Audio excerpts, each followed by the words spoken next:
We start at Tannadice as Mickey Mellon's side look to recapture their scoring touch after drawing a blank in their last 2 games. Visitors County haven't scored themselves in 4 league games. A goal fest awaits surely. Kerry Davidson is your commentator. Dundee United recall defender Liam Smith and midfielders Callum Butcher and Peter Pollitt. Shankland and Clark retain their places up front. Billy Mackay's one of 3 changes for Ross County, who also bring back Conor Randall in defence. Stephen Kelly's recalled to midfield, and Mackay plays alongside Ross Stewart up front.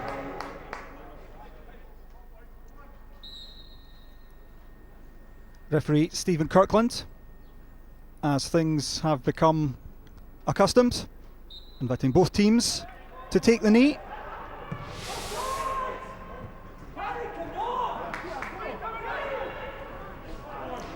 First real chance of the match here for Dundee United. It's Peter Pollitt all the way through. He's just overrun that, Pollitt.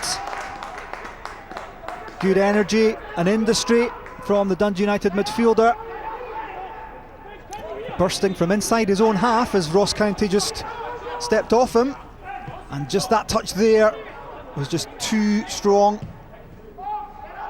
Twitch up from Stewart. Grivosti. Decent ball in from Grivosti. And a decent chance there. This was the ball from Grivosti, and I wonder if the header should have been much better placed than that. Charlie Lacken will feel that was a very reasonable goal scoring opportunity. United will have a chance to go ahead inside 20 minutes. No hesitation from referee Stephen Kirkland and pointed to the spot that came off the hand of it.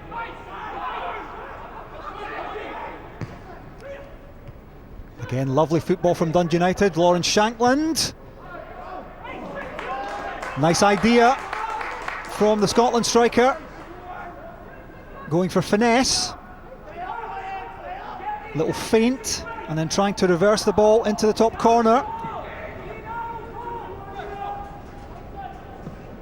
Peter Pollitt's free kick is a good one. Second chance on the deflection, and a second goal for Dundee United.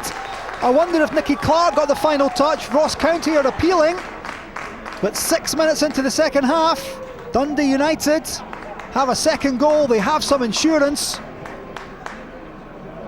Plenty to do. The turf in frustration. He's just massive 3 points. An important time in the season.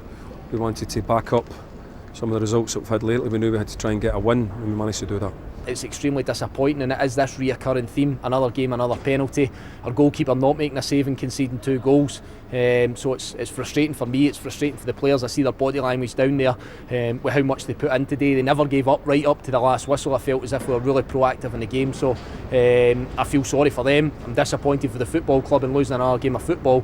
But in terms of our play, I can't be too disappointed in it. A big 3 points for Dundee United, but they were made to work hard for it today, Chris. Yeah, they were. You know, I've got to say, I think Mickey Mellon will be absolutely delighted. I think that they're learning that defensive side to the match. You think he'll be disappointed with the goal, but you think clean sheet against St Johnstone, clean sheet against Aberdeen, clean sheet in the cup game before that. We talk a lot about how Dundee United play, the brand of football, how expansive they are, creative with intent.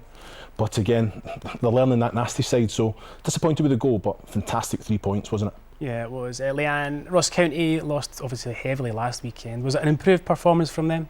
I think certainly the second half was a lot better. I think Stuart Kettlewell would have been disappointed with the opening 45, particularly the manner in which they lost the goals and went behind, but they did show a lot of character and resilience to almost get themselves back in the game, and a couple of changes that were made in the second half, you could see a difference to the side.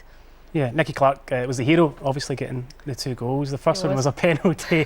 You know, fair play to Dundee United keeping the ball alive, but they've got to deal with this, as you say, communication. Ian Vigurs will be... Mark Reynolds here for keeping it alive. He initially wins the first header. He's the one that switched on and gets a shot off, and Clark does very well to direct it. Yeah, he's an intelligent player though, isn't he?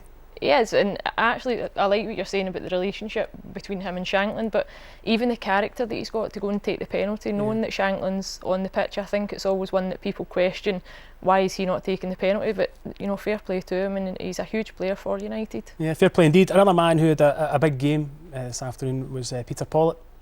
I like him a lot. You know, I think he's very direct, he's aggressive. You know, this one here, it's just sheer power and pace, and because he's got a little bit of pressure on him, that touch just gets away from him. Heavy touch. Yeah, but you know what?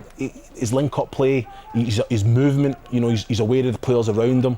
This one here, I think Leanne called it. Should he go round the back? I think he's trying to make the player see him at the front. That ball should maybe. Would you have gone round the back, or would you? People spoke about it, really composed, great finish, and just a shame that they couldn't get themselves back in the game. Themselves as a Premiership side, they should have been in the Premiership, and now they're playing the other side of that, where, you know, they're claiming to be a Championship side with a lot of players from there. I think they're more than capable of doing very, very